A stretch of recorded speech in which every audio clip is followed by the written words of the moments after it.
लड़कियों का शिकारी पार्ट 19। मैं अपने रूम में आकर सो गया। मैं क्योंकि आज राबिया से मिलकर आया था, इसलिए मेरे जिस्म में थकावट थी और सुस्ती थी, जिसकी वजह से मुझे बहुत जल्दी नींद आ गई। मैंने अपने रूम का दरवाज़ा लॉक कर दिया था। तकरीबन रात के 2 बजे मेरा दरवाज़ा हल्का सा बजने लगा, मगर मैं नींद में था। गहरी नींद में होने की वजह से दरवाजे की तरफ तवज्जो नहीं दी, दरवाजे पर ना दिया था। काफी देर वो दरवाजा बजाती रही, मगर मेरी आंख ना खुली। हार कर वापस चली गई और फिर सुबह 8 बजे मुझे दोबारा उठाने आई। अब की बार उसने जैसे ही दरवाजा खटखटाया तो मेरी आंख खुल गई। मैंने जाकर जैसे ही दरवाजा खोला तो मुझ पर गुस्सा करने लगी और कहने लगी, माजिद, आपने रात को दरवाजा को कुंडी क्यों लगाई थी? जब मैंने आपसे कहा भी था कि मैं आपसे मिलने के लिए रात को 2 बजे आपके रूम में आऊंगी, तो आपको चाहिए था कि आप रूम को खुला छोड़ देते। मैं 1 घंटे तक आपका दरवाजा खटखटाती रही, मगर आप तो घोड़े बेच कर सो रहे थे। मेरी आंख अभी अभी ठीक से नहीं खुली थी। मैं खामोश खड़ा नादिया की बातें सुन रहा था। नादिया जी ये सब कुछ कहने के बाद मुझसे कहने लगी, माजिद, क्या बात है? मैं आपसे बात कर रही हूँ, आप खामोश खड़े हैं, मेरी बात का जवाब क्यों नहीं दे रहे? तो मैंने कहा, नादिया सॉरी यार, पता नहीं रात को मेरी तबीयत थोड़ी ठीक नहीं थी और मुझे याद ही नहीं रहा, मैंने गलती से दरवाजा को कुंडी लगा दी और मैं टेबलेट खा के सोया था, इसलिए मेरी आंख ही नहीं खुली। मेरे सर में शदीद किस्म का दर्द था, इसलिए मुझे नींद भी देर से आई थी, तो तुम्हारा दरवाजा बजाने से मेरी आंख नहीं खुली। नादिया मुंह बना के खड़ी हो गई। मैंने कहा, सॉरी बाबा, आइंदा ऐसा नहीं होगा। मगर नादिया अभी भी मुंह बना के खड़ी थी। मैंने दोनों हाथों से अपने दोनों कानों को पकड़ा और कहा कि कान पकड़ के सॉरी बोलता हूँ, मुझे माफ कर दो, आइंदा ऐसा नहीं करूंगा। जब भी तुम मुझे कहोगी मैं मिलने आ रही हूँ, तो मैं पूरी रात सोऊंगा ही नहीं और दरवाजा खुला रखूंगा। नादिया कहने लगी कि प्रॉमिस करो मुझसे, मेरी बात आप मान मान बुरा ना मानेंगे। मैंने कहा, प्रॉमिस करता हूँ, आप तो माफ कर दो, अब तो वादा ले लिया है। नादिया कहने लगी कि ठीक है, माफ किया। आप जल्दी से तैयार होकर नीचे आ जाएं, नाश्ता तैयार हो गया है, सब लोग आपका इंतजार कर रहे हैं। मैंने कहा, हाँ तुम चलो, मैं बस तैयार होकर आता हूँ। नादिया नीचे चली गई और मैं वॉशरूम चला गया। जल्दी जल्दी तैयार हुआ, फ्रेश होकर कपड़े चेंज करके मैं नीचे आया तो सब लोग मेरा ही इंतजार कर रहे थे। अब्बू कहने लगे, हाँ भाई माजिद, लगता है तुम्हारा दिल यहाँ लग गया है, इसलिए हम बड़ों के भी तुम इतना इंतजार करवाते हो। मैंने कहा, सॉरी अब्बू, वो बस रात को थोड़ा सा सर में दर्द था, टेबलेट खा के सोया था, इसलिए आंख थोड़ी देर से खुली। वो तो नादिया ने आकर उठा लिया, वरना तो मैं अभी तक सो रहा होता, मुझे होश ही नहीं था। अब्बू ने कहा, क्यों, क्या हुआ? क्यों सर में दर्द था? कल तुम बाहर गए थे ना घूमने के लिए, इसलिए तुम थक गए थे, जभी तो तुम्हारे सर में दर्द हो रहा था।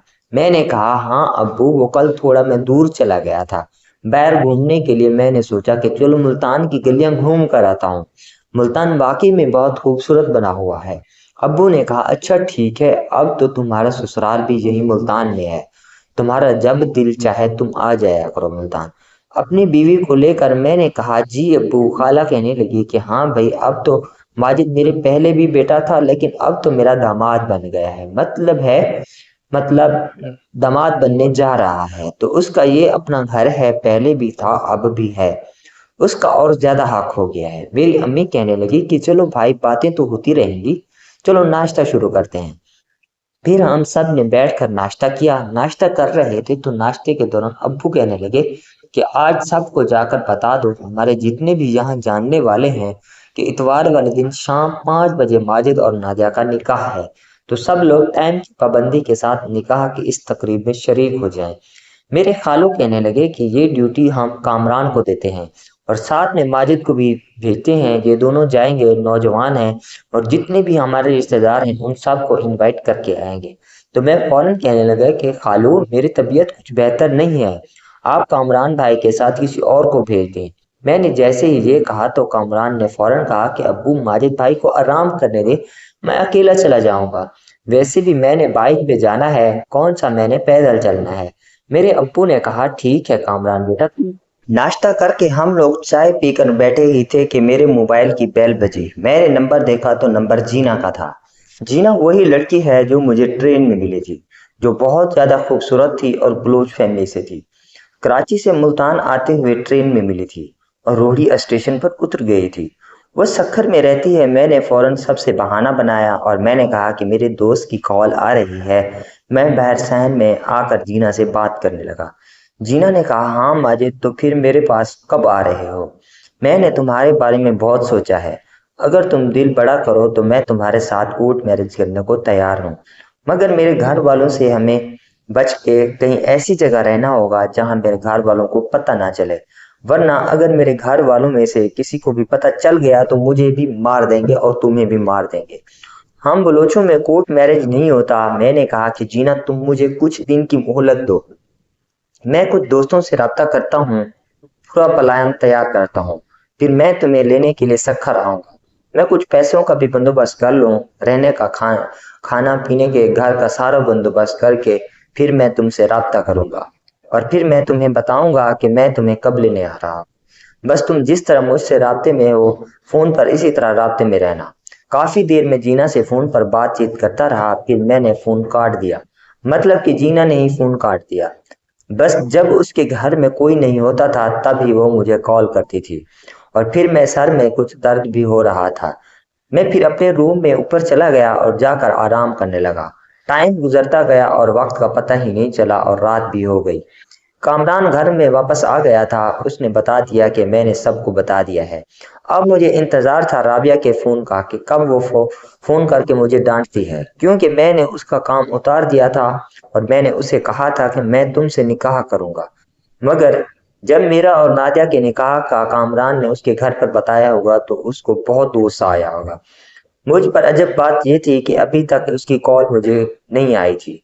बस हम लोग खाना वगैरह खा के बैठे और चाय पी रहे थे तो मोबाइल पर मैसेज आया व्हाट्सएप पे, जिस पे रोने वाले इमोजी राबिया ने मुझे भेजे थे।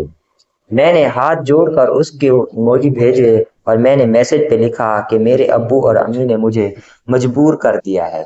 मुझे माफ करना, मैं मजबूर हो गया हूँ।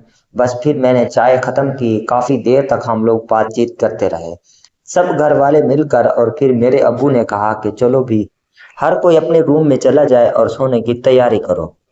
सारे काफी हो गया था। सब लोग अपने कमरों में चले गए। मैं भी अपने रूम की तरफ जाने लगा तो नादिया ने मुझे कहा कि माजिद, दरवाजे को लॉक मत लगाना, मैं रात को 2 बजे आपके रूम में आऊंगी। मैंने कहा, जो हुक्म मेरे आका। नादिया मुस्कुराने लगी और चली गई। मैं फिर सीढ़ियों से चढ़ता हुआ ऊपर आ गया। अपने रूम में आकर कपड़े चेंज करके लेट गया। आज मैंने दरवाजे को लॉक नहीं लगाया था। कुछ ही देर गुजरी थी कि मेरी आंख लग गई। फिर रात के 2 बजे मुझे नादिया ने आकर उठाया। उसने अंदर आके दरवाजे को लॉक लगा दिया था और मेरे साथ आकर लेट गई और मुझे उठाने लगी। नाजरीन, वीडियो अच्छी लगी हो तो लाइक कर दें। हमारे इस यूट्यूब चैनल पर नए हैं तो चैनल को सब्सक्राइब कर लें और इस कहानी का अगला पार्ट देखने के लिए कमेंट बॉक्स में पार्ट नेक्स्ट लिखें। शुक्रिया।